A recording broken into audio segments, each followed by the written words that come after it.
Now, I was hoping we'd have a night off The Voice tonight, but what passes for debate in this particular issue is getting uglier and sillier, and we've got to point that out. We've got months to go, of course, with this debate, so I share your dread about it. First, have a listen to this Indigenous activist and Yes campaigner attacking Senator Jacinta Nampijinpa-Price. And we have a far-right politician in Senator Nampijinpa-Price out there spreading lies, spreading mis and disinformation. I don't think I've come across anyone that hates Aboriginal and Torres Strait Islander or seems to hate Aboriginal and Torres Strait Islander people so much.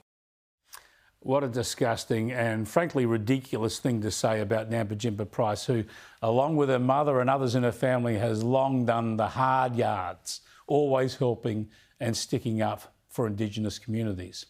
And if this Stewart character thinks this sort of attack helps his cause, he really has got no idea. They really ought to bump him. But I've got to highlight David Adler too. He heads up a relatively small Jewish group, and he's complained about the bigger Jewish groups backing The Voice.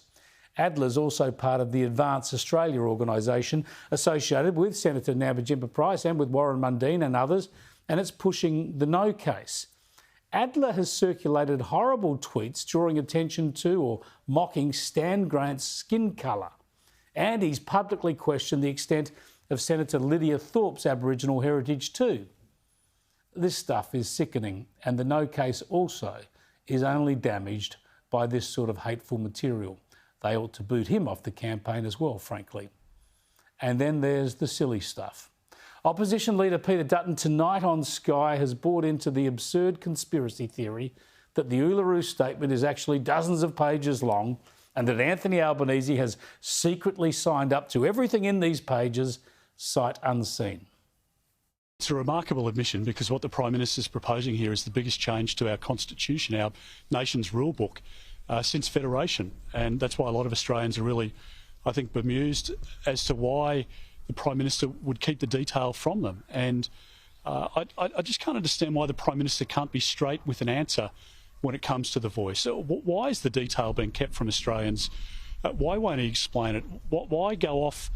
I mean, the interesting line there as well was, you know, when he says, oh, it's not hundreds of pages. Well, you know, I mean, the debate is about whether it's one page or whether it's 18 to 20 or 26. The fact is that that Megan Davis herself has, in speeches in her Parks oration, which I know you've covered on your show in 2018, makes a specific reference to it, and it's not the only time. So just be straight with people instead of trying to be tricky. Well, tricky is only quoting the first few words of Megan Davis and not the bit where she says there's a one-page Uluru Statement and then there's all these records of meetings, etc. Tricky is trying to pretend that the one-page Uluru Statement that the Coalition has been talking about for 6 years now is suddenly as long as War and Peace. And Tricky is talking about everything except the actual question before voters. Yes, more detail about exactly how Labor would legislate a voice might be useful, but Parliament decides. Every word, every comma, every full stop of the proposed constitutional wording is public. Every bit of the Voice constitutional change being put to the public is out there. The trouble is that it seems to be the only thing the Coalition and other opponents don't want to talk about, presumably because it's not scary enough for them. At some stage, we might have a proper, intelligent national debate about the Indigenous Voice proposition. You know, the actual change we're voting on. But it sure ain't happening yet.